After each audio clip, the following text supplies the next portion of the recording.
আমরা একটা মরিচের প্রজেক্টে আছি, দাদার প্রজেক্ট। এর আগেও এটা আমরা দিচ্ছিলাম। এই মরিচের গাছ এখন বয়স হচ্ছে প্রায় 1 মাস। যদিও 1 মাস আগে ব্রাঞ্চ কাটিং করা লাগতো, কিন্তু বৃষ্টির কারণে অনেক সময় ব্রাঞ্চটা কাটিং করা হয় নাই। আমরা দেখাবো কীভাবে মরিচের ব্রাঞ্চ কাটিং করে। ভাই, আপনি একটু এদিকে আগে আসুন। যেগুলো গাছের ব্রাঞ্চ বের হচ্ছে এগুলো আমরা কাটিং করব। এমনভাবে কাটিং করব, গাছের থেকে একটু দূরত্ব রেখে কাটিং করব। এভাবে কাটবো, এইভাবে গাছটাগুলি কাটবো, এবং এটা বেশি বড় হলে এই পর্যন্ত এনাফ।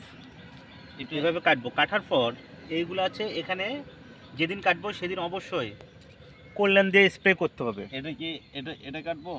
হ্যাঁ, কেটে দেন, ওটা কেটে দেন। এভাবে আমরা কাটবো। আর আমরা অবশ্যই লক্ষ্য রাখবো গাছের ব্রাঞ্চটা একদম নিকটে যেন না যায়, একদম সাথে না কেটে একটু ডিস্টেন্স রাখবো। একটু ডিস্টেন্স রেখে তারপর কাটিং করব এবং কাটিং করার পর অবশ্যই আমরা কল্যাণ দিয়ে স্প্রে করতে হবে। কল্যাণ দিয়ে যদি স্প্রে না করি তাহলে কিন্তু ওখানে দেখা যাবে কি ছত্রাকের আক্রমণ হবে, এবং এখন যে বৃষ্টিপাত, কন্টিনিউ বৃষ্টিপাত হচ্ছে, এটা ছত্রাকের আক্রমণ হবে এবং গাছে পচনের সৃষ্টি হবে। এর জন্য অবশ্যই আমরা কল্যাণ দিয়ে স্প্রে করব।